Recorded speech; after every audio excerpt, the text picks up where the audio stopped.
Uttarakhand high court में chit fund company LUCC के द्वारा प्रदेश के नागरिकों को 800 करोड़ का चूना लगाकर फरार होने के मामले पर सुनवाई हुई। मामले की सुनवाई के बाद कोर्ट की खंडपीठ ने सीबीआई के अधिवक्ता से कहा है कि इसमें वे अपनी राय देने के साथ ही राज्य सरकार से कहा कि 2 सप्ताह में अपना जवाब पेश करें। मामले की सुनवाई के लिए 2 सप्ताह बाद की तिथि नियत की है। आपको बता दें कि ऋषिकेश निवासी आशुतोष ने जनहित याचिका दायर कर कहा कि एलयूसी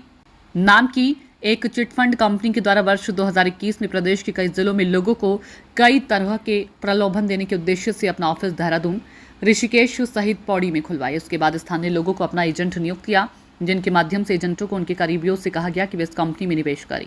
लोगों ने सहानुभूति दिखाकर निवेश भी किया, जबकि राज्य में कंपनी ने सोसाइटी रजिस्ट्रेशन एक्ट के तहत अपना रजिस्ट्रेशन तक नहीं कराया। वर्ष 2023-24 में ये कंपनी अपने ऑफिस बंद कर चली गई। निवेशकों की शिकायत पर प्रदेश में 14वें अन्य राज्यों में इस कंपनी के खिलाफ 56 मुकदमे दर्ज हुए, लेकिन पता चला कि मुख्य आरोपी दुबई भाग गया है। अब निवेशक एजेंटों को परेशान कर रहे हैं, पुलिस भी परेशान कर रही है। आज मामले की जांच कर रहे आईओ कोर्ट में पेश भी हुए जनहित याचिका में कहा गया कि अगर राज्य सरकार के भीतर कोई बाहरी कंपनी बिना रजिस्ट्रेशन के कार्य कर रही है तो सोसाइटी के सदस्य सोए हुए थे या राज्य सरकार इसकी जांच कराई जाए।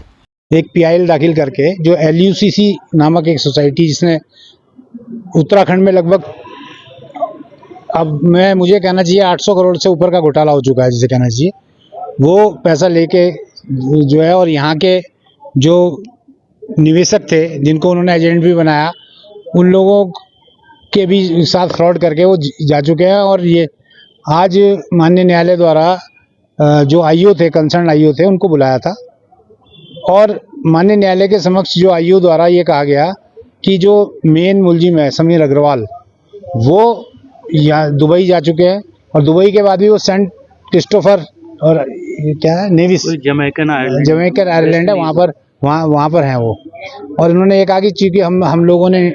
इंटरपोल को भी नोटिस दे के उसके लिए प्रोसेस में है मामला, तो ये कार्रवाई जारी है।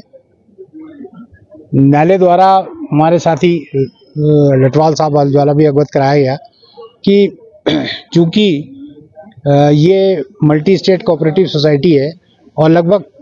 3 राज्यों से ज़्यादा राज्यों में ये घोटाला फैला हुआ है, तो इस मामले को क्यों ना सीबीआई को हैंडओवर किया जाए। न्यायालय द्वारा इसको कंसीडर किया गया और सीबीआई के अधिवक्ता को भी बुला के और उनसे ये कहा गया कि ये भी आप इंस्ट्रक्शन ले लें और यहाँ पर स्टेट ऑफ उत्तराखंड को 2 सप्ताह के अंदर अपना एफिडेविट फाइल करके स्टेटस रिपोर्ट देने का निर्देश दिया गया और 2 हफ्ते के बाद की तिथि नियत की गई है। हमारे साथी द्वारा माननीय न्यायालय को अवगत कराया गया कि जो लोग, जो हमारे एजेंट्स जिन्होंने अपना पैसा दे रखा है, उनको ये लोग परेशान कर रहे हैं, जिसे कहना चाहिए उनको तो न्यायालय द्वारा कहा गया कि अभी ये प्रिएम्प्ट कर सकते हैं, लेकिन अगर कोई ऐसी बात होती है आप न्यायालय को अवगत कराएं।